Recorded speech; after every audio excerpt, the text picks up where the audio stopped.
You are protected. Ẹ máa bí tí mo wọ̀ pé Wàsíù useless. Bọ̀ báwo ni Wàsíù náà ṣe máa bá ọmọ ní pedicure láì lo rọ́bà máa yẹn gan. Kò sí nǹkan tí Wàsíù lè bá sùn, ó lè mú bùkọ̀ fún. Ìjọ kan mo wo interview ẹ̀ṣẹ́ gbọ̀ngàn tó sọ níbẹ̀ mo ti wà pé this man is not responsible. Ó ní tó o bá ti lọ sọ́dọ̀ wọn, ó lóun máa faṣọ àti bàtà lẹ̀ síbẹ̀. Kọ́ máa fi àti ìyá àtọmọ kan.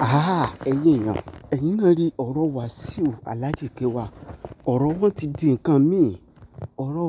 bàbá wa Alhaji K1 ti kíni ó ti di nǹkan míì tí wọ́n bí ọmọ tán tí wọ́n lè gbọ́ ọmọ tí wọ́n fẹ́ gbọ́ ọmọ tí single mother wa di ọmọ aláìní tọmọdọmọ aláìní bàbá ẹ wo ẹnu mi kọ́lẹ̀ tí máa gbọ́ gbogbo ẹ wá gbọ́ nǹkan tí màá mi Yèyé Dára àtàwọn olólùfẹ́ bọ́ sí tún pẹ̀lẹ́pẹ̀ ọ̀rọ̀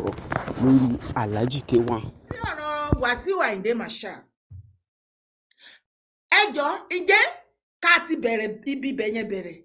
ṣé bàbá Wàsíù fúnra lára wọn tó bá ní pé kán ka iye ọmọ tán ní lórí ilẹ̀ èèpẹ̀ yìí ṣé wọ́n mọ iye ọmọ wọn mọ̀ ń bo ṣebí kankan tó bá ti yọjú báyìí náà làwọn náà ń rí làwọn náà ń gbọ́ àìmọye tí ò tiẹ̀ yọjú eléyìí báyìí sì ó ti yọjú nìyẹn àìmọye sẹ́yìn òkè nígbà tọ́pọ̀lọpọ̀ yín wá ń sọ pé kiri kan bí mo ṣe ń bá yín sọ̀rọ̀ yìí I am now asking every one of us ṣé fẹ́ sọ fún mi wípé bàbá Wàsíù ò ní serious relationship lọ́wọ́ yìí ṣé are you now telling me wípé King Wàsíù Àyìndé Marshal wọn ò ní serious relationship pẹ̀lú obìnrin kan lọ́wọ́ tó wà intimate dáadáa tó close ìbàjẹ́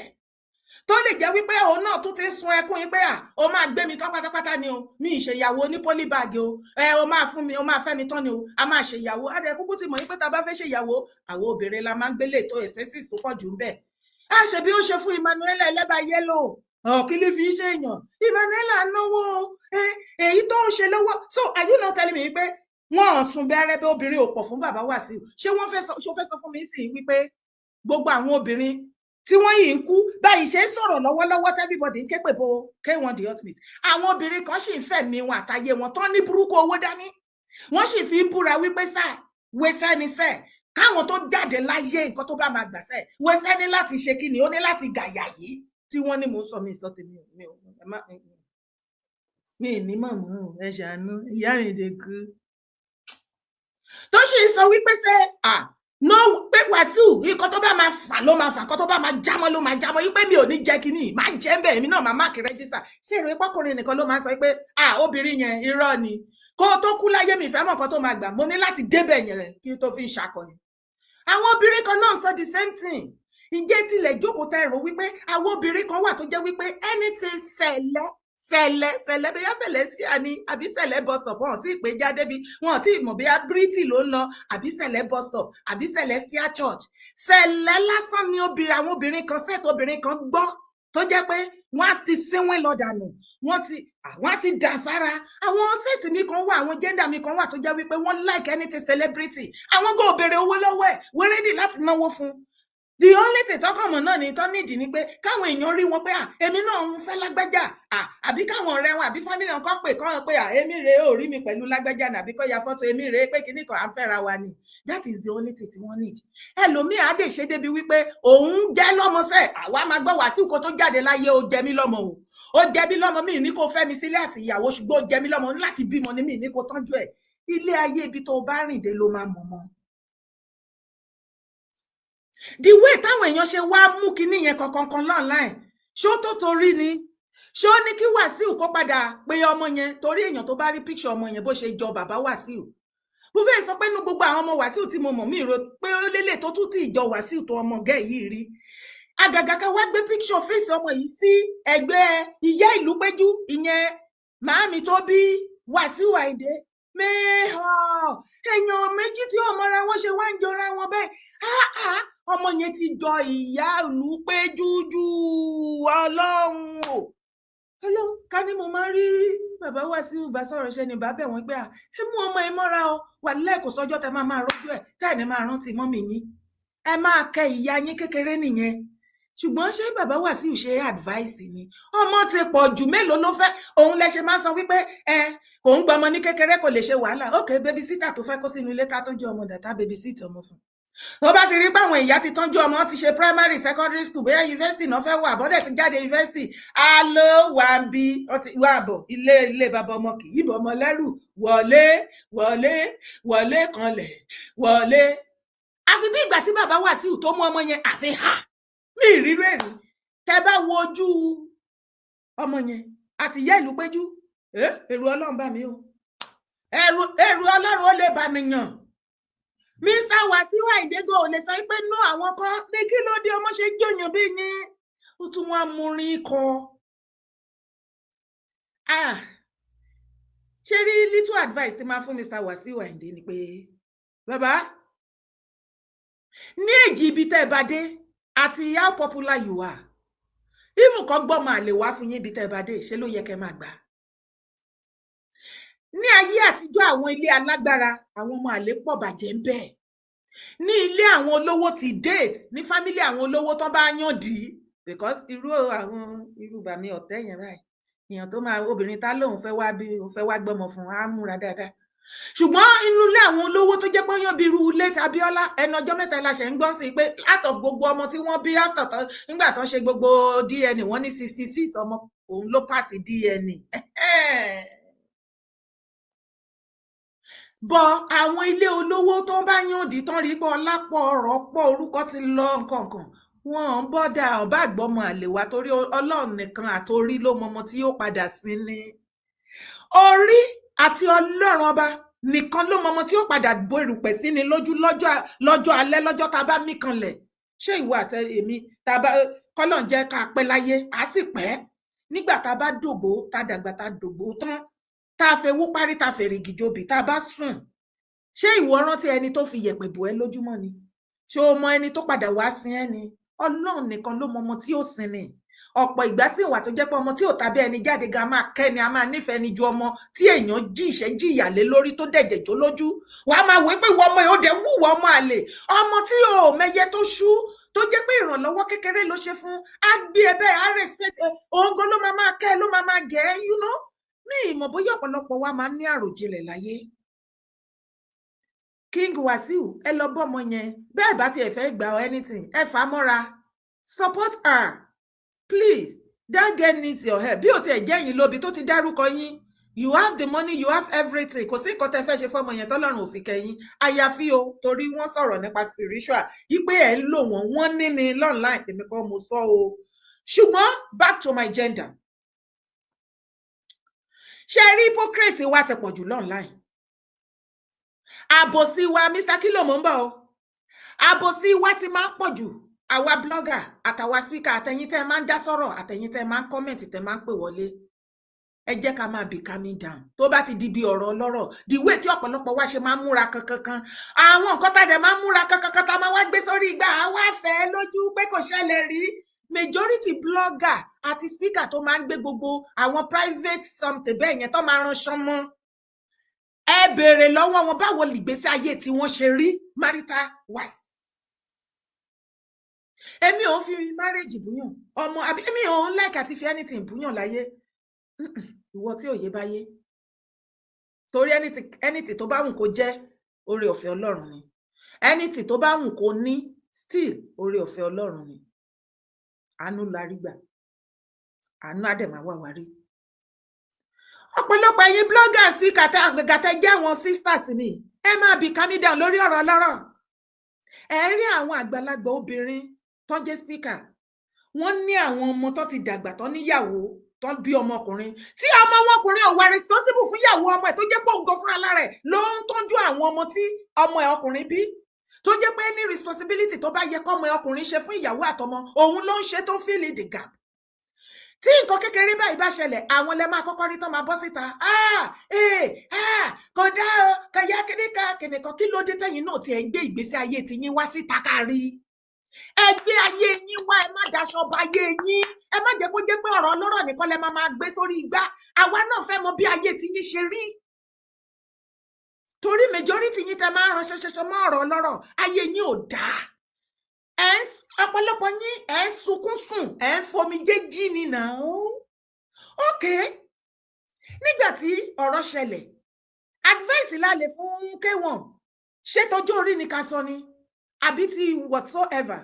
tí ò bá jẹ́ wípé torí ìwà táwọn náà wù pé kinní kan tó di pé àwọn náà mọ ọ̀rọ̀ kan tí wọ́n ń sọ síyàn, àwọn náà pọ́n àwọn àgbàlagbà ọ̀pọ̀lọpọ̀ àgbà tó wà wájú wọn, a rí wọn bá ṣe ń ṣe sí wọn, hence ló jẹ́ kí ọ̀pọ̀lọpọ̀ wa tá wà lẹ́yìn wọn káwa náà máa ṣe bẹ́ẹ̀ sí on a good day no, because he has his life to live, he has his own right to his own life, just the same way you and myself are living a life without looking for any explanation or without owing anybody any explanation or whatsoever. He has his right to live his life. Bó ṣe wù náà, àìmọye speaker, blogger, online, lọ́kùnrin lóbìnrin tẹ́ ń lanu tẹ́ ń pàdé lórí ọ̀rọ̀ yìí. Popsi yín tó bí yín tó fi tẹ́ látìgbà tó ti bí yín ìyá yín nìkan, your mother, màmá ẹ̀ nìkan, òun nìkan ló ṣe wàhálà bó ṣe di tó ṣe wọ primary, bó ṣe wọ secondary school, bó ṣe wọ kíní, ìyá yẹn nìkan ló sá langbalangba lórí yín. Bàbá yín wà láyé, ó wà láàyè, ó wà lálàáfíà ara, kò dá sí ọ̀rọ̀ yín. Nǹkan tẹ́ ẹ délé ní ọpẹ́lọpẹ́ ìyá yín àti Ọlọ́run àti ìgbìyànjú titi yín wípé mi ò ní disappoint ìyá mi. Mi ní jẹ́ kí wàhálà ìyá mi kó já sí lásán, èmi náà ní ṣẹrú ẹgbẹ́, let you become what you become today. Tó bá jẹ́ ní pé nípa tipasẹ̀ bàbá ni, kì í gbọ́ ni pé bàbá gbogbo ayé, bàbá mélòó lẹ́tì ẹ̀rọ wípé ó wà responsible lórí àwọn ọmọ láyé ganan. Kì í ṣe táyé ìsìn nìkan, ó ti pẹ́ tó ti ń ṣẹlẹ̀ náà. Látàyé tó ti pẹ́ ní ọ̀pọ̀lọpọ̀ àwọn bàbá wa ni wọ́n ti wà responsible. Ṣùgbọ́n nígbà tí ọmọ bá ti wá dáa tán, á di títí wọn. Èyí tó bá kù díẹ̀ káàtó ná àwọn ọmọ ti yá ẹ̀ ni. Àìdá wọn fún wọn support àbí wọn support ìyá yẹn lórí ọmọ. Tọmọ bá yàn tó bá yanjú, bàbá yẹn á jẹ́ kó máa yé yín wípé ọmọ ọkọ ni, èmi ló fi jọ. Tó bá kù díẹ̀ káàtó fún ọmọ yẹn, adébá fi ṣe inú ilé ìyá ẹ̀ nìyẹn, ìyá ẹ̀ ló fi jọ abálájọ. Ẹ rò pé mo ṣe mistake ni, mo ti mọ̀ pé nǹkan tó máa dà náà lélẹ̀ fún ìyá ẹ̀ ló, you see life. Àìmọye wá ládẹ wá ní polygamous home, àìmọye tó wá láti inú ilé polygamous family. Mélòó nínú yín lẹ enjoy bàbá? Mélòó nínú yín lẹ enjoy support látọ̀dọ̀ bàbá? Mélòó nínú yín lẹ enjoy ìfẹ́ látọ̀dọ̀ bàbá tí bàbá tó fìfẹ́ hàn sí? Ọ̀pọ̀lọpọ̀ wa àmọ̀ wípé ó yẹ kí àwọn bàbá wa kán máa fìfẹ́ hàn sí wa, kán get closer to us. Ọ̀tí ìgbà tá a dé abroad là ń rí bí àwọn òyìnbó lọ́kùnrin wọ́n yẹn ń ṣe bọ́yẹn fún àwọn ìyàwó wọn ní support lórí àwọn ọmọ and so on. Ibẹ̀ làwa náà ti rí pé so ó yẹ káwọn ọkùnrin náà tí ẹ máa ṣe gbá àwa náà not this thing. Ṣé bóun ló kó sí wa lára wípé okay, ìjọba tún fún wa ní opportunity, wọ́n support wa financially in every way. Tí bàbá ọmọ ò bá wà responsible, tí bàbá bá bímọ tó ń ṣiṣẹ́ tí ò wà responsible, ó ní oore ọ̀fẹ́ láti mú gbogbo information ẹ̀ lọ fún ìjọba ibi tó area ibi tó bá ń gbé. Wọ́n á máa yọ iye owó tó yẹ, ó ní iye tó gbọ́dọ̀ máa san fọ́mọ tó bí monthly upkeep ọmọ yẹn. Wọ́n á máa yọ nínú àkáǹtì ẹ̀, salary ẹ̀, ṣé ìjẹ́ náà máa kó síbẹ̀. Àwọn ọkùnrin tó dẹ̀ wà lábroad ọ̀pọ̀lọpọ̀ tó ti bímọ káàkiri àìmọye ni ò ṣiṣẹ́ mọ́ because tó bá ṣiṣẹ́ ọmọ ti pọ̀ jù. Gbogbo owó bá bá yọ owó ilé kí ló fẹ́ kù? Àánú àwọn ọmọ yẹn lòun ṣiṣẹ́ fún, kí lòun wá fẹ́ ṣiṣẹ́ fún? Ó yá ṣiṣẹ́ mọ́. Àìmọye yín lẹ́dẹ̀ wà tẹ́ fall into that trap. Tẹ́ jẹ́ speaker online, tẹ́ jẹ́ blogger, ìjọ́ wo lẹ fẹ́ gbé yẹn jáde ká bá yín dá sí ká ganu sí? Ìjọ́ wo lẹ fẹ́ gbé jáde? Ṣé ẹ lè jẹ́ ká bára wa sọ̀rọ̀ gẹ́gẹ́ bí obìnrin? Ìpàdé àpérò fáwọn obìnrin lèmi rò pé ó yẹ ká ṣe. Ẹ jẹ́ ká call a spade and condemn the consequence. Ẹ jẹ́ kí àwọn obìnrin ká bára wa sọ̀rọ̀ kórí wa ṣíkọ́ bí àṣà Àkúrẹ́ for máa sọ̀rọ̀ sí oríire á ṣíkọ́. You know what Àkúrẹ́ means when pé oríire wà á sọ̀rọ̀ sí etí àyà. Ẹ jẹ́ ká sọ̀rọ̀ fúnra wa kétí wa jọ ya àwa gender mi àwọn obìnrin. Rádaràda wá pọ̀. Ọlọ́run rán wá pọ̀. Ẹlòmíì ṣe rí ká máa bára wa láṣepọ̀. Ó ti bà yí ẹlòmíì jẹ́ débi wípé kì í ṣe pé bí sickness or anything. Ó rí pé ó ti ní ìmọ̀ nǹkan tí mo lè fi kíní yẹn wé pé tóun ò bá ti lọ́kùnrin àbí tí òun bá ti sí kíní yẹn òun ò pé lóbìnrin. No now. Ṣe rí ayé tá a wà nísìn. Ayé ti wà fún ẹ láti plan life ẹ bó bá ṣe fẹ́. Iye ọmọ tó wù ẹ́ láti bí tó mọ̀ tó jókòó ìwọ ló mọ̀ rẹ̀, kò sẹ́ni tó máa mọ̀ ẹ́ tó ra ẹ̀ tá mọ̀ràn ẹ̀ jura ẹ̀ lọ. Ọmọ capability ẹ, capacity ẹ. Bóyá ọmọ mẹ́ta ló mọ̀ pé o lè bí tó wù ẹ́ bí láyé. Pé okay o. Iye tágbára mi gbé pẹ̀lú ọkọ minus ọkọ nǹkan kan. iṣẹ́ tó ń ṣe o ẹni tí o igbá kan àwo kan o má kàn rò wípé o kàn lè déédéé lọ lóyún láyé ta wá sí kó kàn déédéé lọ lóyún fún ọkùnrin ìpè ẹjọ́ wà into relationship ẹ ń fẹ́ra yín àti kí tún wá ní what is big deal there ọkùnrin yẹn ìwọ àti ẹ kò sọ́jọ́ tẹjọ jókòó tí méjì yín tẹ́ ti sọ̀rọ̀ níbi tó ti ń dùn mọ́ yín tó ti sọ̀rọ̀ wípé ọlọ́mọdé kò sí ọjọ́ tó sọ fún yín pé fún mi lọ́mọ mo nídìí ọmọ àwọn ọkùnrin kan wà wọ́n ya wèrè bó bá pàdé ẹ lẹ́nu ọ̀rọ̀ ọmọ náà máa gbé kó ẹ láyà ó jẹ mí lọ́mọ wá bímọ fún mi wá ṣe kinní kan fún mi wá dáyà tí somebody like me ti bá jẹ́ èèyàn kan tí mi Ọlọ́run ò jẹ́ kórìí mi ó pé ni olúwa á ti di rádaràda ẹ wá wo online message oríṣiríṣi even kábíyèsí máa bọ̀ òfìtì olórí wájú olórí nìkíní mi wá kíní kan kúrò lábúrọ̀dù máa gbé ẹ tán pátápátá wá ṣe gbá ọmọ mo fẹ́ gbọmọ yóò náà kò sí nǹkan tó bá tẹ̀lé ọ̀rọ̀ ẹnu dúdú ọkùnrin láyé ta wà yìí ó ti wọná ó ti wọgbó tí o bá ṣe wípé ìwọ fúnra lára ọmọ epo rẹ́dí onídìí ọmọ yẹn yàtọ̀ fọ́kọ tẹ́ ẹjọ́ fẹ́ra yín sílé pé ẹjọ́ wà o husband and wife ẹ dẹ̀ nídìí ọmọ be very careful àsìkò tá a wà yìí kọ́ lásìkò tí obìnrin foyún di ọkùnrin mọ́lẹ̀ ayé àtijọ́ nìyẹn ó ti cast ayé tá a wá sí obìnrin ò ní oore ọ̀fẹ́ àti foyún di ọkùnrin mọ́lẹ̀ tó ọkùnrin ò bá tẹ̀jọ ní agreement tí ọkùnrin yẹn ò sọ fún ẹ wípé mo nídìí ọmọ látọ̀dọ̀ ẹ tó dẹ̀ rí wípé ó serious pẹ̀lú ẹ̀ tó mọ́ bá dẹ̀dẹ̀ tó rẹ́rì láti support ẹ pẹ̀lú ẹ̀ tó o bá wá lọ lóyún yẹn tó wá lọ gbé bá oyún o oyún ti dé o igbá kan àwọn kan ṣébi àti ẹ sọ̀rọ̀ oyún ni ó lè bí ẹ ó ní rètí láti bí ẹ tẹ́ ẹ bá sọ̀rọ̀ oyún láyé ta wà yìí yes ṣé a sọ̀rọ̀ oyún ni oyún bí báwo tẹ́ bá dẹ̀ gbọ́ ọ̀rọ̀ ṣé Ngechi àbí kí lorúkọ woman yẹn tó bí ọmọ Wàsíù ó sọ nínú ọ̀rọ̀ yẹn níwọ̀nba tẹ́mi gbọ́ pé ìgbà tó ń sọ fún Wàsíù ó ní kò lọ́ṣẹ àwọn kan tún wà bẹ́ẹ̀ ókè ó ti lóyún nìyẹn ó yá wá lọ́ṣẹ mi ò nídìí ọmọ kò nídìí ọmọ nìyẹn tó o bá wá fọ́ọ̀sì ẹ̀ sí lọ́rùn ó wá lè dọ́jọ́ iwájú o kó padà wá jẹ́ ìdùnnú fún o bó bá bímọ yẹn tipátipá o but majority of the case wọn nídìí ọmọ yẹn bóyá tọmọ yẹn bá wá dàgbà tó wá become somebody wọn wá máa rí pé yes lóòótọ́ ni mo kọ oyún ẹ̀gbà yẹn tí mo ní kó lọ́ṣẹ ìgbà tó dẹ̀ ti bí tọmọ dẹ̀ ti wà òkè tó fẹ́ kán máa pè mọ́ òun gbogbo nǹkan tó bá máa try ló máa fi fa ojú ọmọ yẹn pé òkè èmi ni bàbá ẹ̀ ẹ̀bẹ̀ ti rí wọn tó ń bọ́ síta tó wá sọ ẹ worú ṣé jẹ́ sí màmá àti bàbá ẹ̀ ìgbà tí bàbá ẹ̀ wá sọ online ẹ̀yin náà ẹ máa worú bàbá ẹ̀ ṣé bàbá rẹ̀ nìyẹn tí ìwà àtọmọ ẹ bá jọ ní kanta why coming online tó o mọ̀ wípé nǹkan tó ń fún ọmọ ẹ lóúnjẹ online ló wà ṣé bàbá yẹn ro ire ro dẹ́sì àìmọye nǹkan tó ń ṣẹlẹ̀ online tí mo wà wẹ̀ tèmi náà máa ń wò díẹ̀díẹ̀ ṣùgbọ́n kì í ṣe gbogbo ẹ̀ kọ́ lèmi máa ganu sí máa jẹ́ kó lóró ṣòro ẹ̀ torí mi lè torí ọ̀rọ̀ lọ́rọ̀ kí lórí tèmi yé and I'm not even in better position than any other person láti wá máa condemn èèyàn when it comes to relationship mo máa ń wà very very careful toró deep èyí tó bá fẹ́ ká rí la máa rí èyí tá a bá fẹ́ ká gbọ́ la máa gbọ́ bẹ́ẹ̀ ni ìwọ tó bá fẹ́ parí ìjà àárín ọkọ àti ìyàwó be very careful torí eléyìí táwọn méjèèjì fẹ́ kó mọ̀ òun náà máa sọ ṣe rí ilé ayé bẹ́yẹn ó wá bímọ nìyẹn gbogbo ẹ̀ ṣáà ó ti wà messy ó ti wà messy ẹ̀yin blogger kí ló dé tẹ́ wá ń gbé Wàsíù ṣépè fine orin yẹn àsìkò tán ló tí bọ̀bọ̀ yìí ṣe fídíò àsìkò tó jáde sí ó perfect pẹ̀lú situation tó wà on ground ṣùgbọ́n adẹ̀ rí ibi tí wọ́n ti Wàsíù fúnra lára tó ti ń play orin yẹn tó ń jó sí tí gbogbo yín rẹ́rìn ó lè bí àwọn èèyàn nú pé ẹ hùwà ìbàjẹ́ ẹ tún fi ń ṣayọ̀ fi ìbàjẹ́ ṣayọ̀ náà pè yẹn ẹ lè bínú sí wọn ṣùgbọ́n ṣé bí kẹwàá máa gbé wọn ṣépè ní kí ló fa èpè lórí ọ̀rọ̀ ọlọ́rọ̀ tí ò kàn wá kí ló kàn wá bẹ́ẹ̀ kí ló fa èpè láti ẹnu blogger sí orí Wàsíù Àyìndé torí ọ̀rọ̀ ayé ara ẹ̀ ọ̀rọ̀ tí ò kàn yín tí ẹ̀yin náà ní tiyín tó kún yín lọ́yọ̀ tó jọyàn lọ tó di wípé ẹ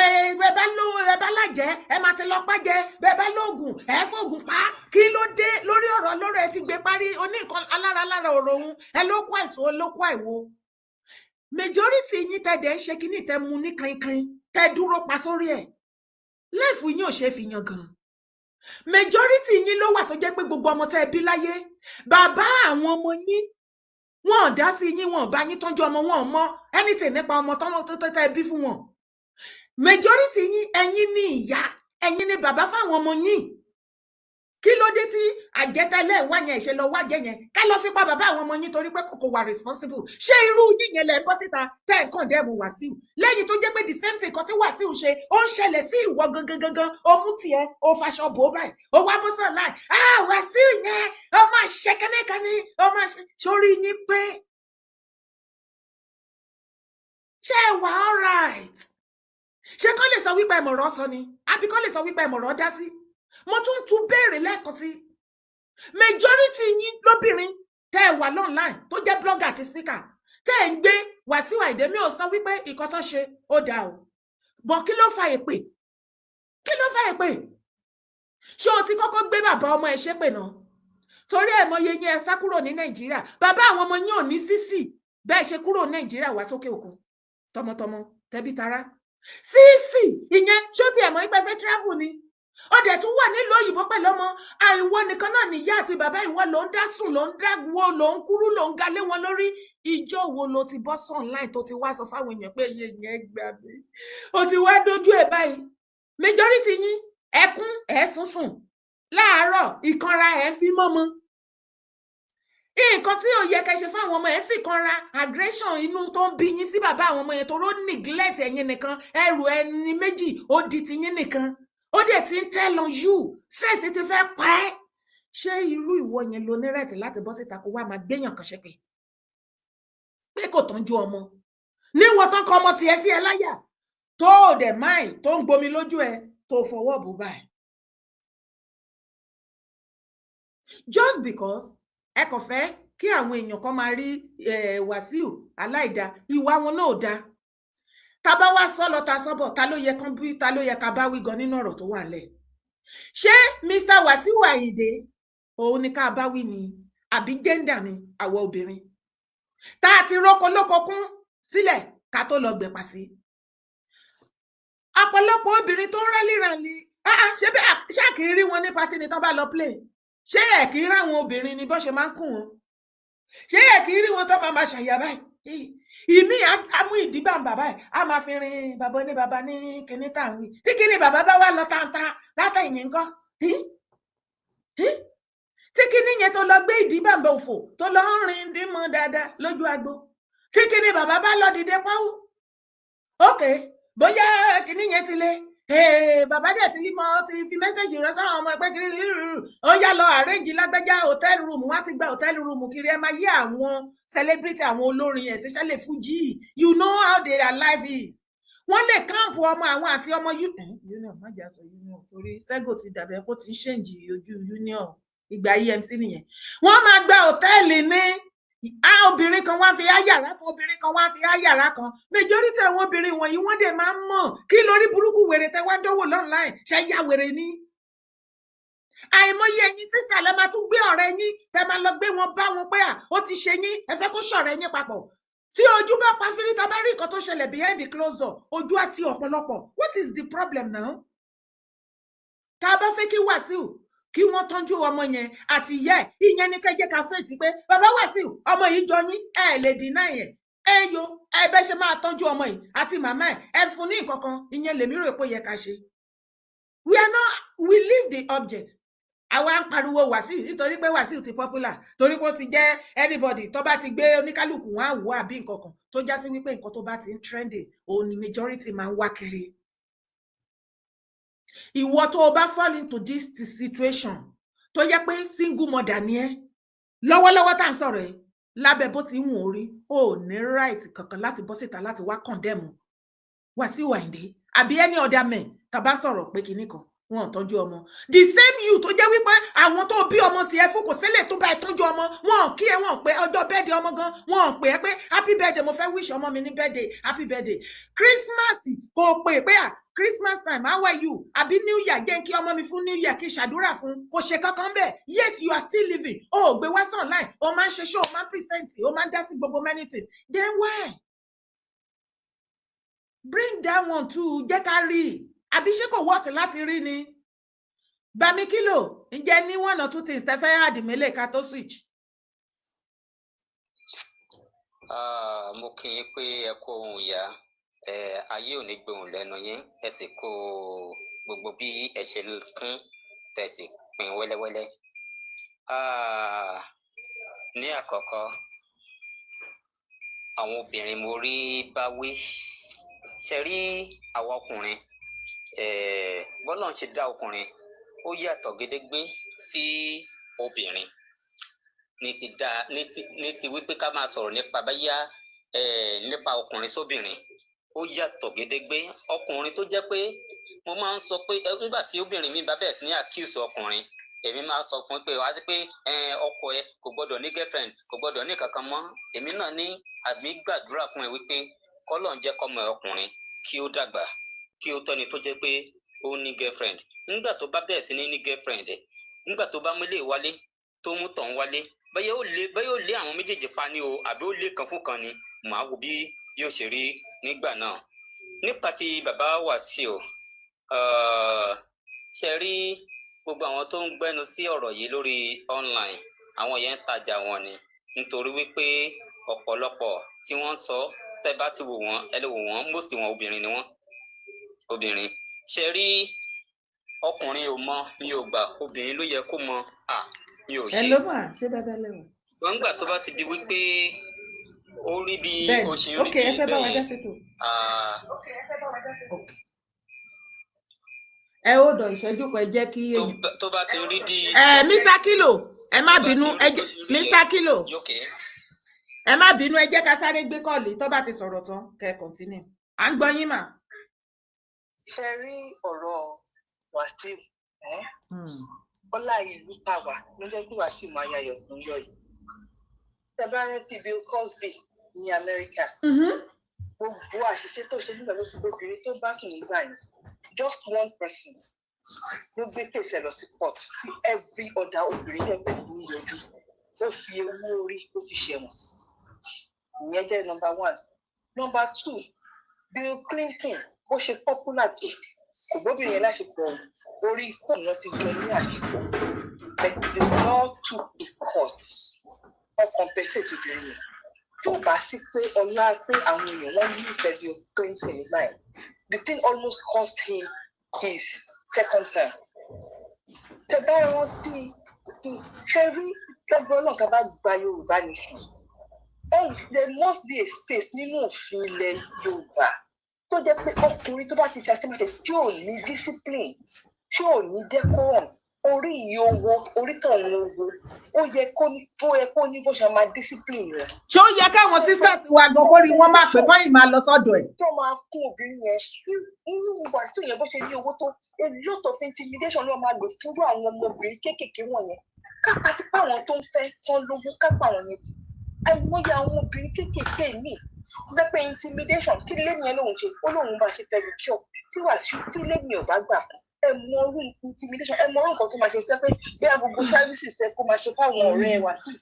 àwọn tìlẹ̀ bí wọ́n ṣe ní wáyọ́ livelihood lẹ́yìn yẹn ó depend lórí nǹkan tí lẹ́yìn yẹn ṣe at that time ọ̀rẹ́ ẹ̀kọ́ tí Wàsíù jẹ́ nìyẹn tí Wàsíù bá ní tìjú ó yẹ kó san kó bẹ̀rẹ̀ sí ní kó ra ọmọ yẹn kó ṣe DNA kó dẹ̀ bẹ̀rẹ̀ sí ní máa san child benefit fún ọmọ yẹn ní àtìyẹ́ níjọ́ tí Barrister ti kú ṣé Barrister ò yàn di Barrister yàn dínà bọ̀ wọ́n ṣe pẹ̀lú orí pípé kò sóbìnrin kankan tó jáde lágbàá tí Barrister ti kú tó ní Barrister bá mi sun kò gbọ́ ọmọ lọ́wọ́ mi nǹkan kan bẹ́ẹ̀ èyí kété kú sí kòtò ọlá kété kú sí kànga lójú òbá ti kété ẹ kójú kí olówó yẹ kó. ṣe rí kété máa kú lójoojúmọ́ lórí ọ̀rọ̀ Wàsíù ní níbi tá a bá dé ká sòótọ́ ọ̀rọ̀ fúnra wa máa yí máa bímọ títí tó fi máa wọ lásà jíǹde tá fi wọnú sàárè ni Ọlọ́run. Then he should be ready to be responsible. ṣé sùúrù ẹ jẹ́ ká face reality let's face reality ẹ ń sọ̀rọ̀ bó ṣe yẹ kó ṣe rí on a good day as a responsible man àbí kò yẹ yín the fact pé tó o bá fẹ́ yá àwọn ọmọ yẹn ọmọ ẹni wọn, it should be, those children should be your responsibility. Kò jẹ́ dandan kó fẹ́ yà wọn. Bó ṣé ní ìgbà tó jẹ́ pé gbogbo ọmọ tó wà lọ́dọ̀ Wàsíù lẹ́ni gbogbo wa láti gbọ́ sórí pé tó bá ti bímọ yẹn kò ń dá sí wọn dìgbà tí àwọn ìyá bá ṣiṣẹ́ gbogbo iṣẹ́ tán táwọn ọmọ ti wá dàgbà. Ìgbà yẹn ló tó máa gbọmọ lọ́wọ́ wọn, ṣé kò tó àpérò fóbìnrin kó tó wá sọ wípé ó fẹ́ lọ lóyún fún irú ọkùnrin bẹ́ẹ̀. Irú àwọn ọmọ bẹ́ẹ̀ ó intimidate irú àwọn ọmọ yẹn ni ìyá ni tó bá jẹ́ má sọ fún ọmọ tó bá jẹ́. Ẹ wo èmi ò fẹ́ intimidate mo bá lè pẹ̀tì èèyàn intimidate wo là ń sọ yìí. Ṣé àwọn ọmọ 12 years tó jẹ́ pé wọ́n bá dẹ̀sì ju àwa ta ti járúgbó ìgan lọ ni. Ní kíni àwọn ọmọ tó lè gbé wọ́n máa yí nìkí wọ́n máa yí nìgbéra. Àwọn gan fẹ́ ṣe ọmọ 12 years tó tọrọ ọmọ 20 years nílẹ̀ tí ó lówó lè dé tiẹ̀. Ṣé ọmọ 12 years gan yẹ kó ti máa ní kíní ókè ẹ wo Pella náà. Ṣé Pella ń sìn tábà ní pé ká dá sílẹ̀ ká tún ṣá ṣé marriage ló yẹ kó kan Pella, you know, as ìyá. But you see Wàsíù Àyìndé Marshal is not a responsible man. I saw responsibility. Wàsíù is just irresponsible. It's not responsible, yes. Àwọn sisters wa, they should do better. Ní ká má ní fún pẹ̀lú ẹ̀ tẹ́nítẹ̀ tó bá fẹ́ bá yín ṣe ní ti ẹ lo rọ́bà ṣáfiṣe ni. Ọlọ́run jẹ́ kán gbọ́n. Ojú tí ń ti èmi gan every now and then pẹ̀lú ọ̀rọ̀ obìnrin pẹ̀lú Wàsíù every day. Ọmọ yẹn gan tó bá rí help lórí táwọn èèyàn bá dìde láti ran ọmọ yẹn lọ́wọ́ ó yẹ kó gbàgbé Wàsíù because he is not worth to be called a father. Ṣé okay màámi tẹ̀ sọ̀rọ̀ ibi tá ọ̀rọ̀ dé dúró sí ṣe fẹ́ sọ fún mi sí pé lẹ́nu ọdún yìí tó kù yìí sí next year ẹlòmíì ò tún ní bímọ fún Wàsíù àbí. Òpònú ni wọ́n òpònú ni màá tún ṣe síbẹ̀. Now you are talking. Torí àti rókolóko kún tẹ́lẹ̀ báyìí ká tó wá lọ máa gbé apá sí. A ti mọ̀ wípé abímọ máa wò ní bàbá Wàsíù ọmọ Ìyè Olúpéjú. Nǹkan tó ń pè ní responsibility gẹ́gẹ́ bí bàbá gẹ́gẹ́ bí ọkùnrin wọ́n ti jùnú. Ṣé ó wá yẹ kí obìnrin kó o ti mọ kó gbọ́ story kó o ti mọ irú èèyàn tó jẹ́ kí wọ́n náà tó bá wá di kàráǹgídá kó o ní láti jẹ kíní kó o tán kíní gan sugar cane abẹ́ wọn pé òkè kan tó ń sín gbogbo àwọn tó ń fẹ́ tó ń sín wọn níwín lórí tó o bá fẹ́ dòwò ó sì lo rọ́bà bẹ̀mí èrò ara ẹ̀ náà. Ok, wọ́n tún ní. Nígbà tó yẹ dẹ̀ ti dúró, á dẹ̀ lu ọmọ kan tó máa ṣe sí i. Alẹ́ yẹn ò wà responsible. Ọmọbìnrin yẹn gan sọ pé ó ní kó ń lọ ṣẹ́yún. Ṣé ok, kí lorúkọ Títí Marshal ṣebí mẹ́ta àbí mélòó ló bí fún wọn? Ṣé Títí kọ́ ló máa mọ bó ṣe máa tọ́jú àwọn ọmọ ẹ̀? Mo ṣe bọ́ ọ́ ní lédi yẹn ní òun tó láti ṣe pé ìbejì làwọn ọmọ yẹn pé kán wálẹ̀ ìfún wálẹ̀ ni. Ó ti ṣẹlẹ̀ nìyẹn nǹkan tó kàn máa ṣẹlẹ̀ ni pé gbogbo ẹ̀yin tẹ́ bá fẹ́ bá wọn dá sí ẹ bá wọn bẹ Wàsíù kó support woman yẹn financially and every way tó bá fi lè support àtọmọ yẹn that is the only thing tí mo lè bá bẹ. ẹ̀bẹ̀ wèrè wo ló ń bẹ tó bá ń bẹ wọn fún lágbára. Ok o tó bá ní ṣe God bless you that is another thing. Ṣebí òun ló ti ń tọ́jú àwọn ọmọ yẹn tẹ́lẹ̀tẹ́lẹ̀ kó mú ṣòkòtò ẹ̀ báyìí kó fún báyìí kó san. Kò sí kankan. Bẹ́ẹ̀ni gbogbo ayé tí mò ń sìn pé olùlọ́wọ́ ẹ̀ ni. Kí lẹ wí mà? Kò sí kankan mọ́ lọ́wọ́ ẹ̀ ni. Lọ́wọ́ woman yẹn mọ́. Bẹ́ẹ̀ni. Ó ní mò ń sọ pé èyí tá a fi ń ké pè bo Wàsíù ẹ jẹ́ káwọn obìnrin ká yí kíní yẹn pé okay you have to settle her. Pẹ̀lú ọmọ yẹn kò sí kankan lọ́wọ́ ẹ̀ she need support ìyẹn lèmi rò pé ó yẹ ká ṣe náà àbí kí lẹ feel. Táwọn kìíní bá lè táwọn kìíní non-governmental organizations tó máa handle case tó bá lè gbé lọ sí court. Àbẹ̀rẹ̀ máa bẹ́yìn wọn fún lágbára ni máa ká. Ṣé ní kóòtù ṣé ní Nàìjíríà lẹ sọ mà kọ́sù Wàsíù ní kóòtù ní Nàìjíríà yẹn ẹ dúró ná ṣé ẹ fẹ́ sọ wípé Wàsíù ò lọ́mọ Wàsíù ò lọ́mọ sábúrọ̀dù bí tí ò tiẹ̀ mọ bóyá yẹn exist à ń gbọ́ yín Mr. Kilo. Màmá wa mo disagree pẹ̀lú yín pẹ̀lú pé ká ní pé ìtẹ́gùn èmi gan ò lè gbàdúrà pé kí Yorùbá lè ṣàkóbọ̀ sí tó bá jẹ́ pé ọ̀nà tẹ́ gbégbà yẹn ni. Ṣé láti ìgbà tẹ́ ti ń sọ̀rọ̀ tí ìbóbìnrin yìí wí o obìnrin sì ní ẹ̀yin màmí tí ìbóbìnrin yìí wí ṣé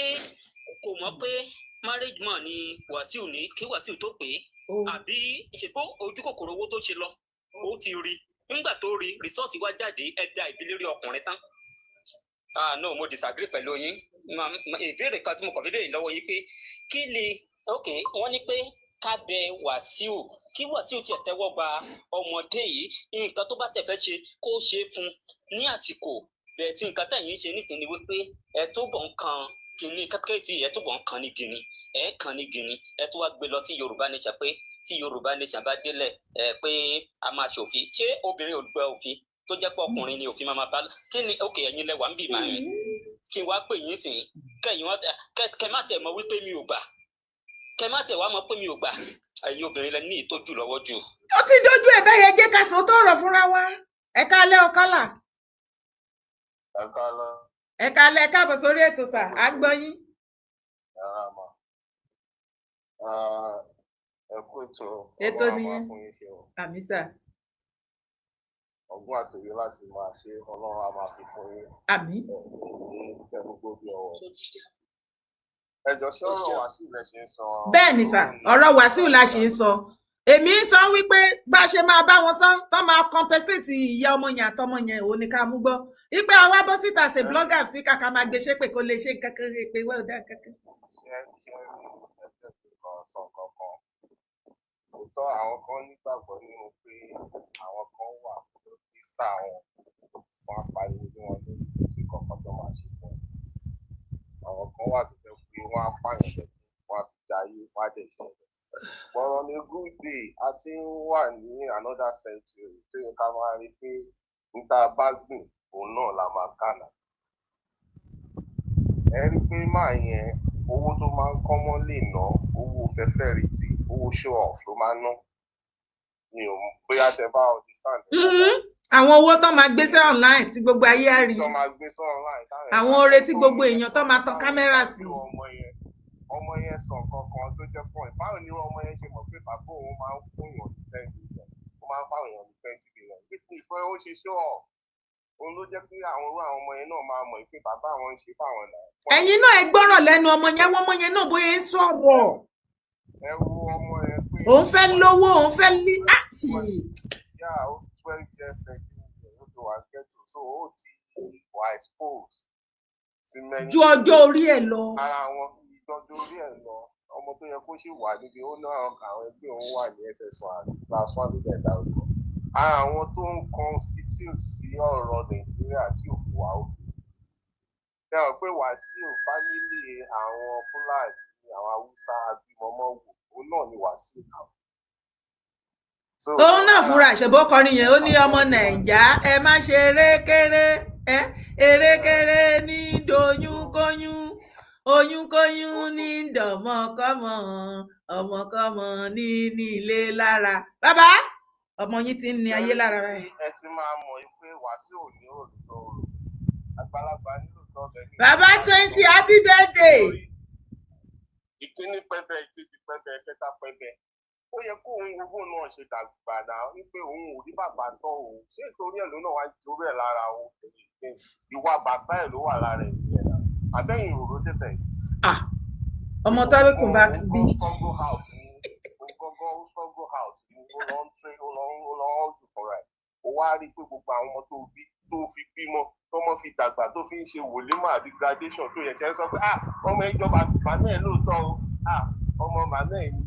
ẹ̀mọ̀ kó location kan tí ò dánmọ ẹ̀mọ̀ kò rí ọmọ yẹn rí ó dẹ̀ attend tó rọ́mọ yẹn. èyí tí ìkan lára àwọn actress bí fún Bísọ́lá Badmus ọmọ yẹn ní mental problem for years ṣé ó torí ẹ̀ kó ṣíjú àánú wo ọmọ tó wà lọ́wọ́ ẹ̀. so he's a very wicked man ibi tí wọ́n sọ gbọ́ngàn ni. I'm telling you so ó ní mo ṣe wò pé àwọn tó ń bọ́ síta tó ń gbé ṣépè no ọ̀rọ̀ yẹn ti kọjá ìpè mọ́. so mo ti bọ́ wá sórí ẹni tó ń ṣépè náà mo ti bọ́ wá sórí ẹ̀ so tí wọ́n bá gbé lọ sí bí mọ́mí tó sọ̀rọ̀ yẹn ti sọ pé àwọn organization lọ ní fight tó bá yẹ bá broad ni bàbá mo wà in support Nàìjíríà Wàsíù. ní Lagos State tó pé àwọn ló ń control Lagos State. gbogbo ilẹ̀ Yorùbá ni Lagos anywhere tẹ́ bá gbé lọ ẹ̀ bá ń wájú. ẹni tó fọwọ́ dá tó padà wá fún ní brand ambassador. lọ́dọ̀ wá fún lábàásádọ̀. ẹ ò lè fẹ́ gbé lọ. ẹ tó bá kọ̀ ọ̀rọ̀ ìṣúná máa fún lábàásádọ̀. ìwú máa lágbo yẹn náà tó ń fún lábàásádọ̀. ṣe rí kò sófin ní nàìjíríà ẹ jẹ́ ká gbà níyẹn. the only thing tí wọ́n máa ń kàn ní láti ṣe náà ni pé ó kọ́ntínú láti wá àwọn tó lè pariwo tó lè bá tẹ̀lé tó fi lè train ọmọ yẹn. Wàsíù ti di ẹja kíká is like pánlá. ọmọ tá à ń sọ̀rọ̀ nípa ẹ̀ yìí gan-an báwo ni láṣẹ fẹ́ help ọmọ yẹn because ọmọ yẹn ti wọ táwọn already ó ti wọ gbòòrò. ṣe mọ̀ pé ń sìn ọmọ yẹn ti jẹ́ kó yẹ kó ní lòún fẹ́ kọ nínú statement ẹ̀. ọmọ yẹn ti wọ gbòòrò báwo náà ṣe máa torí tó bá máa take ẹ̀ bóyá wà yẹn tó máa wà á. òun fẹ́ blow ṣé ọmọ iṣẹ́ rí pé ara ó tí ìkọni ò tí débi kò fẹ́ blow. àwọn ará wọn tó kó wàhálà fún ayé ní àwọn Wàsíù yẹn lọ́kàn ń bímọ kiri oní tó ń bá wà níbi kan tó bá fẹ́ kúrò níbẹ̀ wọ́n á pàṣọ àti bàtà kan sílẹ̀ síbẹ̀ kí ìyá ọmọ yẹn àti ìyá ọmọ àtọmọ kan máa fi rántí òun ṣé èèyàn yẹn responsible lójú tiwa. bàbá òkú ayé ni Wàsíù kò ṣe wà yẹn àwọn abímọ máa wò òkú ayé ni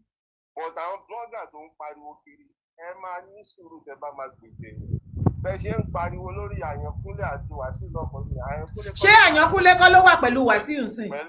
má dà wọn nù wọ́n dé jókòó wọn kóra wọn jọ wọ́n dé múra kankan lórí ọ̀rọ̀ ọlọ́rọ̀.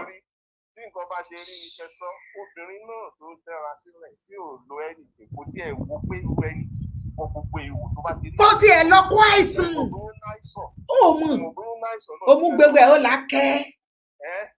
gbogbo yín ẹ̀kọ́. ìgbà tó jọ ń ṣe tó jọ ń dùn mọ́ wọn tó ń wà ní tìkan ìkan ṣọ́ ń pè wá ni. àwọn obìnrin ó yẹ kán ti máa change kì í ṣe ẹni tó bá lówó lọ́wọ́ nìkan náà ni ó máa di kó lè help wọn.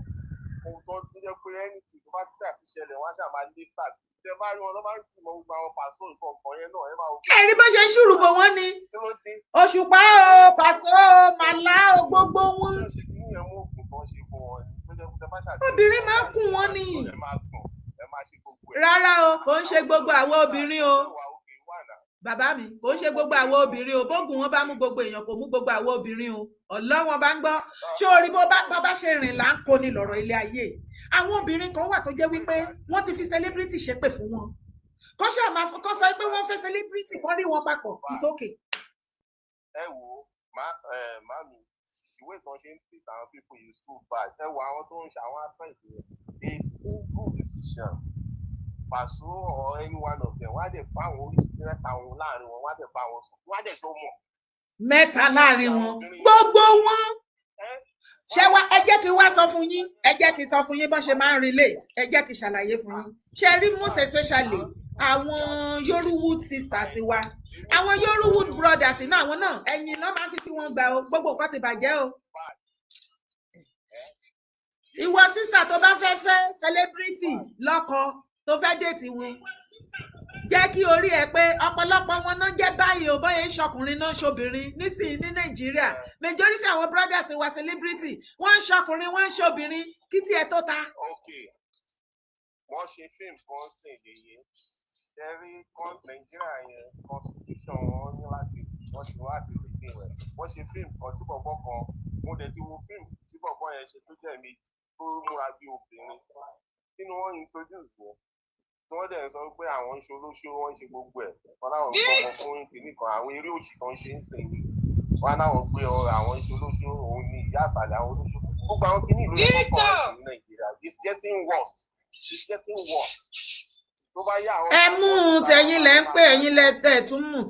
wọ́n máa pariwo wọ́n máa ní pé tó bá dọ̀bálẹ̀ o ò lè rọrùn wọ̀ níṣẹ́ bí ẹ kọ́ sọ̀rọ̀ sórí àwọn ìyẹ̀wò sọ̀rọ̀ àwọn kan tó ń bàjẹ́ jẹ́ yeye Ọlọ́run á fún wa ṣe. ẹ ṣé gan ni sir God bless you sir. àfúrúgbìn ni Wàsíù kó lọ kọ́ṣẹ́ lọ́dọ̀ barista ṣe tiẹ̀ kò kú lọ́wọ́. bí Wàsíù ṣe yan ayé tiẹ̀ nìyẹn títí tí bàbá yẹn fi máa wọ tó fi máa mí last èémí ó máa bímọ lọ ni. ayé tó ní kálukú wá ọ̀tọ̀ọ̀tọ̀ ni bí barista ṣe wá tiẹ̀ ọ̀tọ̀ ni ẹ ṣé sir. níbo nǹkan létí nǹkan ọmọ ẹ̀wúlẹ̀ gbọ́ nípa tó sọ wípé bàbá òun ò gbà ó àbọ̀ òun nìkan ṣe ń pariwo ọgbà pósí ẹ máa bẹ tó bọ̀ dáre. ẹ ṣeun gan God bless you. tó lórí TikTok ẹ kalẹ́ o jẹ́ aláwọ̀ tá a fẹ́ dá sétò. Mr. Kilo. Hello, yìí. Ẹ ra sà. Ta ló fẹ́ dá sétò? Ẹ kálẹ́ o. Ọmọ ọlọ́jọ́ bí o. Happy birthday to you. Wàá ṣogún ọdún. Ó tiẹ̀ ti ṣogún ọdún. Wàá ṣe 70. Wàá ṣe 80. Wàá ṣe 120. Lọ́lá Ànábì. Happy birthday to you. Thank you, ma. A ti celebrate yín látàárọ̀. Ó ga tí ọmọ kan jó ní inú mi kan dùn rí. It is well. Ṣé fẹ́ bá wa ganu sí ọ̀rọ̀ ọba mi wé sọ́mọ èyí olùgbẹ́jù? Ó yẹ ẹ bá mi ganu sí. Ṣé Wàsíù lóyìn iṣẹ́ lọ báyìí àbáwo obìnrin gan àsìkò ti tó tán máa já wa lọ́rẹ́ lórí ọ̀rọ̀ Wàsíù? Ọ̀rọ̀ tèmi díẹ̀ ó lè fẹ́ dàbí ẹ̀ tó máa yàtọ̀. Okay, sir. Ẹ má jẹ́ ká pè mọ́ wọn obìnrin. Ẹ láwọn ọkùnrin àwa náà ní lọ́wọ́ àdìsẹ́rù ẹgbàgbé o. Because obìnrin yẹn ń sọ gẹ́gẹ́ bí nǹkan tí mo gbọ́ bóyá mi lè gbọ́ dáadáa ni. Bóyá ó ní pẹ̀líkíọ̀ kìíní kan lòun bá ṣe kó náà wọ́n dẹ̀ ti wà for 7 years. Kì í ṣe pé bóyá sáré wà o, bóyá bó ṣe ń jẹ́ o. Kéèyàn pẹ̀lú èèyàn ju wà for 7 years. 7 years tó wà pẹ̀lú ẹ̀yìn ṣé ó ṣàtìmọ̀rú èèyàn tí Wàsíù jẹ́ tẹ́lẹ̀tẹ́lẹ̀ ó mọ̀ pé ó máa rí ó dẹ̀ láwọn ọmọ tó pọ̀ ó dẹ̀ mọ̀rú èèyàn tó jẹ́ àbí.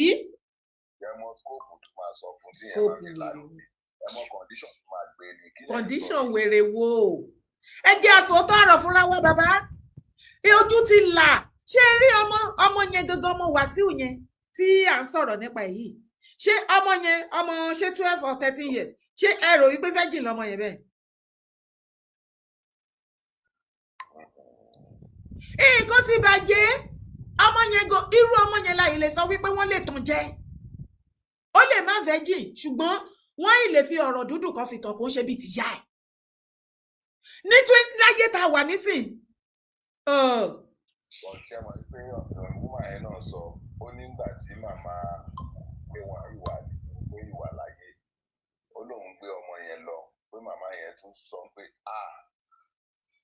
ọmọ tó máa ṣe carbon copy òun lélẹ́yìn pé pé ìdáná àwò kan ṣé ẹ mọ bí tó máa ti jọ rìn dé ó jọ pé wúmà yẹn fẹ́ dọ̀ ó ní pé ó gbé wá síta gbangba ni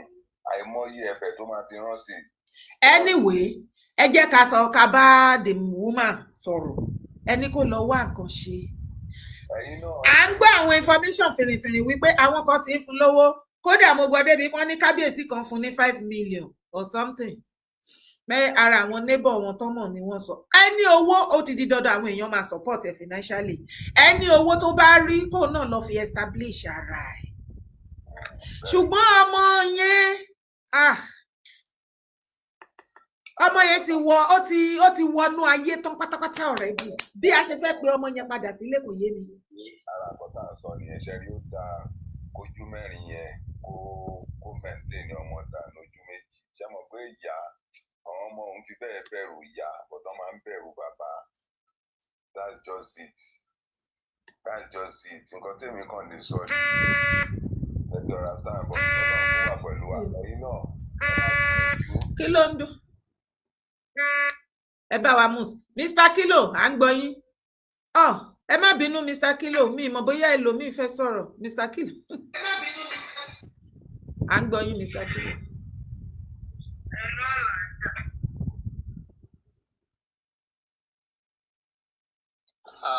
mo kì í pẹ́ kú ètò lẹ́ẹ̀kan sí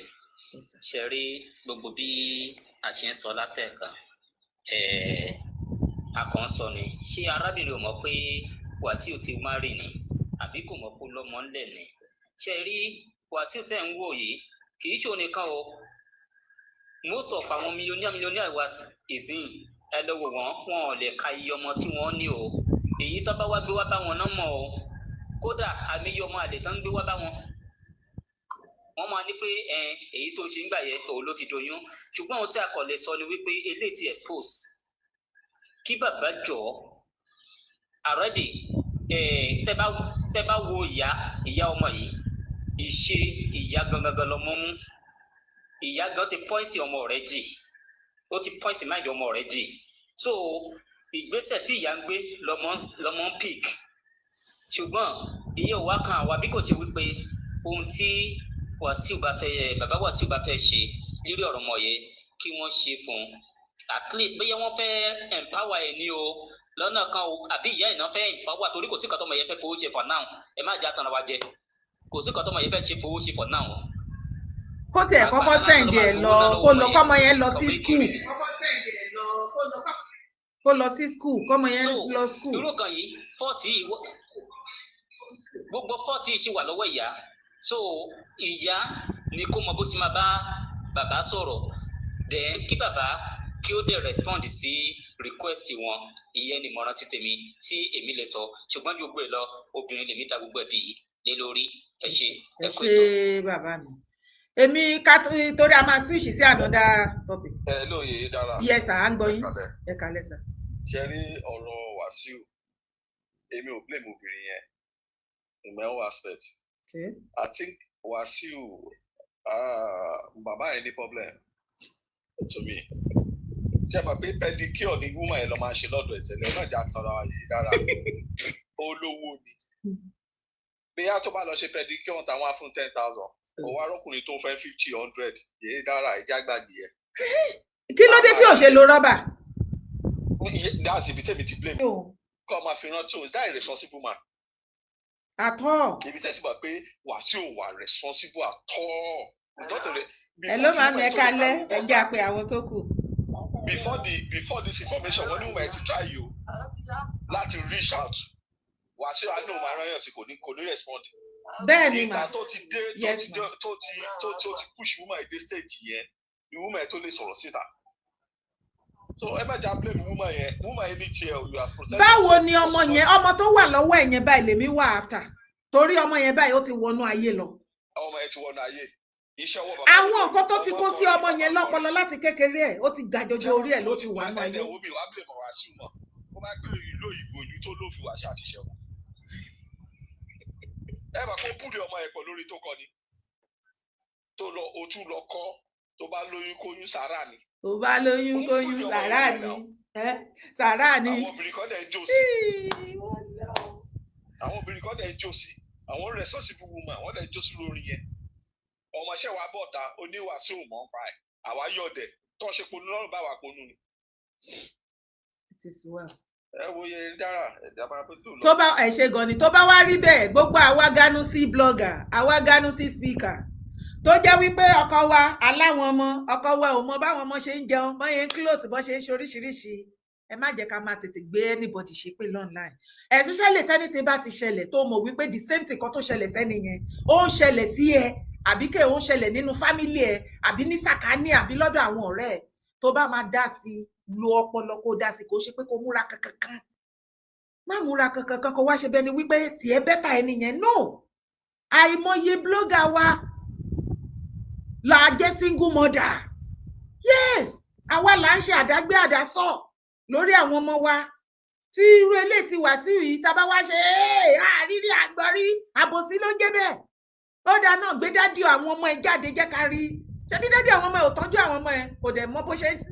survive they bring his case out gbé picture ẹ̀ síta kó jẹ́ ká kó bò ó kó lè mọ bóyá rí lára tá bá ti wá ní the same thing ní sàkání wa tí a lè gbé síta tá à ń daṣọ bò ó tá a fẹ́ kẹ́ anybody rí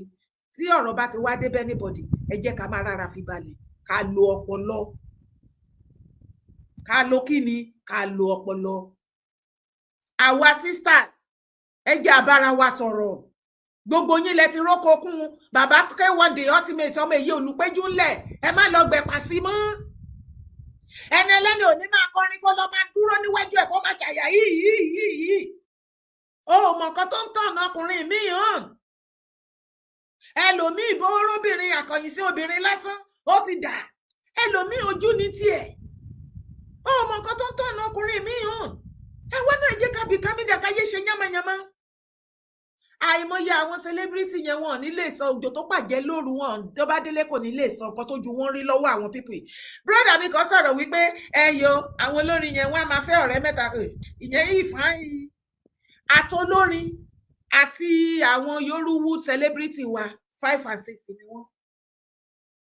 tó jẹ́ sí wípé tí màlá for example mi ló ṣẹlẹ̀ tó bá fẹ́ yọ̀kan nínú láàrin wọn lénìí tó bá di next week tó bá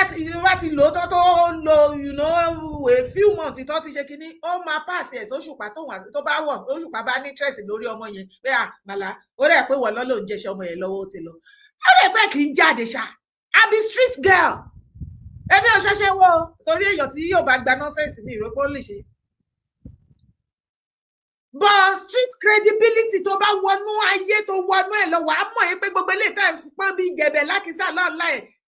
idán lọ nínú ayé láyé wa ìjàlẹ̀jà jẹ́ sọ́ra ayé dey move wetin dey sup náà èyí tó bá rí ni kí ló dé tá a fi kàrámọ̀ sí gbogbo àwọn ọmọ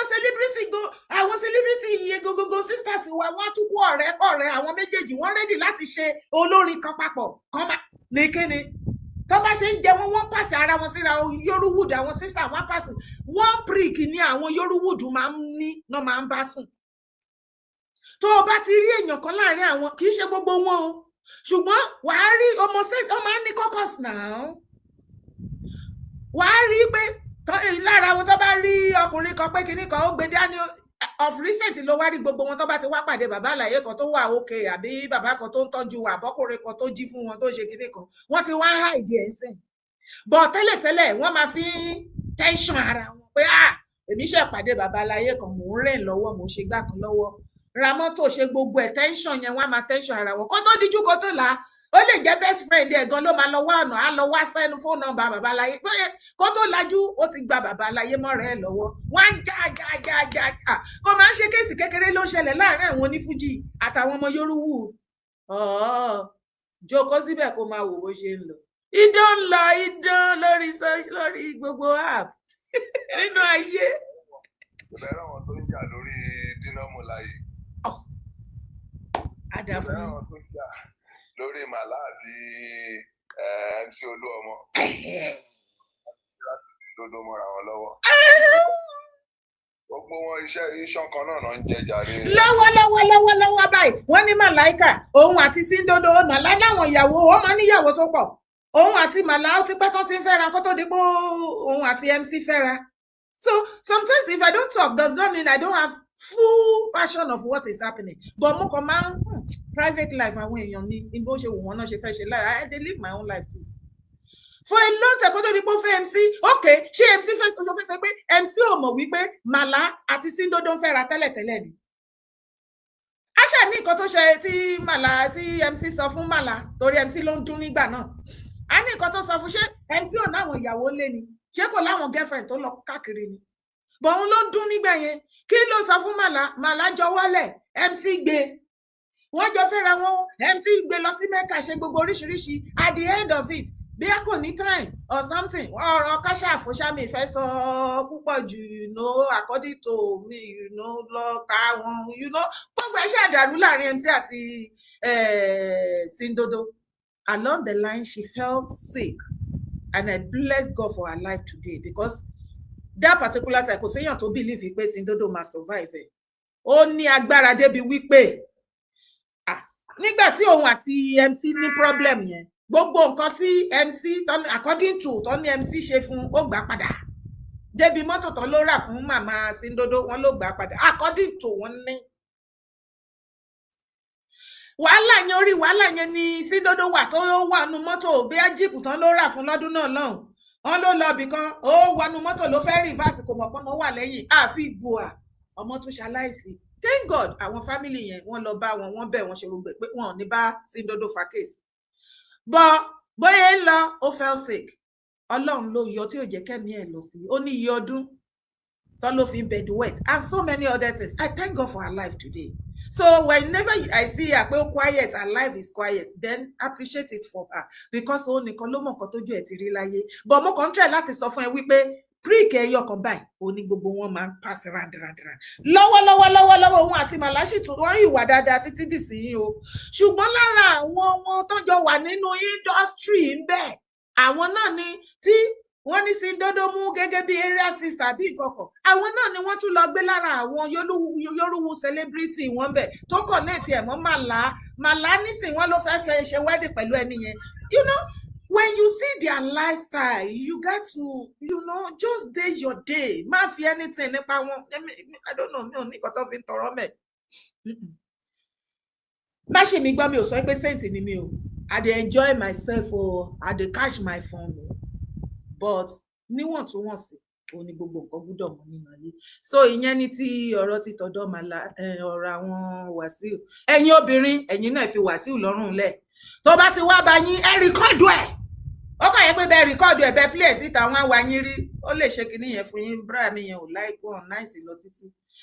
Ẹ̀yin náà bẹ̀rẹ̀ sí ní bojú wẹsẹ̀ jẹ́jàre tó bá ti tóòsì yín. Ẹ bojú ẹ̀jẹ̀ pé bàbá ẹ má wá gbé wá bá mi o.